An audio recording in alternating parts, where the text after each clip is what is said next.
আমাদের দৈনন্দিন জীবনে একেকজনের একেক রকম খাবারের পছন্দ থাকে। যেমন অনেকেই আছেন যারা অনেক বেশি চা খেতে পছন্দ করেন। তো যারা বেশি চা খেতে পছন্দ করেন, আজকের ভিডিওটি কিন্তু আশা করছি তাদের জন্য অনেক বেশি উপকার আসবে। স্পেশাল এই মশলা দুধ চাটি আপনাদের তৈরি করতে কোনো রকম ঝামেলা পোহাতে হবে না। একদম ঝটফটভাবে এই চাটি তৈরি করতে পারবেন। ভিডিওটি একেবারেই সংক্ষেপে শেয়ার করব। যারা নতুন রাঁধুনি আপু ভাইয়েরা আছেন তারাও কিন্তু চাইলে ঝটফট করে এই স্পেশাল চাটি তৈরি করে নিতে পারবেন। তো নাবা ইসলাম কিচেনে সবাইকে আরও একবার স্বাগতম। কথা না বাড়িয়ে চলে যাচ্ছি মূল রেসিপিতে। প্রথমে আমি যে পাতিলে চাটা তৈরি করব সেখানে নিয়ে নিয়েছি। তো আমি পাতিলে 4 টেবিল চামচ পরিমাণ চিনি নিয়েছি। যারা সুগার পেশেন্ট আছেন তারা কিন্তু চিনির পরিমাণটা কমিয়ে অ্যাড করবেন। আরও এখানে নিয়ে নিচ্ছি 2.5 টেবিল চামচ পরিমাণ চা পাতা।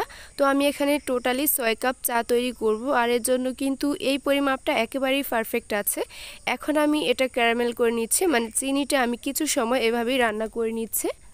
এইভাবে চাটি তৈরি করলে অনেক বেশি টেস্টি হয়, সেই সাথে কিন্তু অনেক বেশি কালারফুলও হয়। তো আপনারা খেয়াল করেছেন নিশ্চয়ই। সম্পূর্ণ চিনিটা গলে যাওয়ার পর কিন্তু এখানে আমি লিকুইড মিল্ক অ্যাড করে দিচ্ছি। যেহেতু এটা ফ্রোজেন করা ছিল সেই জন্য এটা বরফ হয়ে আছে।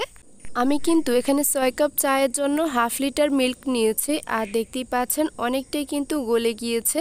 আর যে ক্যারামেলটা তৈরি করেছেন সেটাও কিন্তু আস্তে আস্তে গলে গিয়ে সুন্দর একটা কালারফুল হয়ে যাচ্ছে।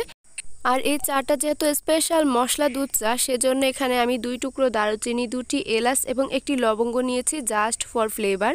এত বেশি সুন্দর ফ্লেভারফুল হয় এই চাটা, আপনারা একবার ট্রাই করলে বুঝতে পারবেন। তো আমি ওই যে দুধ রেখেছিলাম সেটা ধুয়ে মোটামুটি 3 টেবিল চামচ পরিমাণ নর্মাল পানি অ্যাড করে দিয়েছি। এরপর দেখতে পাচ্ছেন 3 থেকে 4 মিনিটের মতো জাল করার পর সুন্দর একটা বলক চলে এসেছে এই চাতে।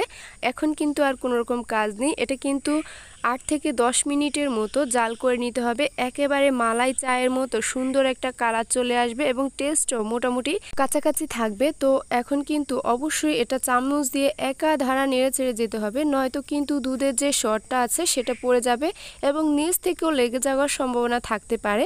এরই মাঝে কিন্তু কথা বলতে বলতে আমি চুলাটা অফ করে দিয়েছি, আপনারা খেয়াল করেছেন নিশ্চয়ই। এই সম্পূর্ণ চাটি তৈরি করতে জাস্ট আমার 15 মিনিটের মতো সময় লেগেছিল। এখন কিন্তু জাস্ট এটা সার্ভ করার পালা। গরম গরম চাটা আমি সার্ভ করব। বৃষ্টির দিনে কিন্তু এইরকম একটা চা থাকলে আপনার বিশ্বাস করেন আর কিচ্ছু লাগবে না। আশা করছি এই চাটি আপনাদের অনেক বেশি পছন্দ হবে এবং ছোট থেকে বড় সবার অনেক বেশি পছন্দ হবে। আর যারা সুগার পেশেন্ট আছেন তাদেরকে আবারও বলছি, তারা কিন্তু অবশ্যই এটা ইগনোর করার চেষ্টা করবেন।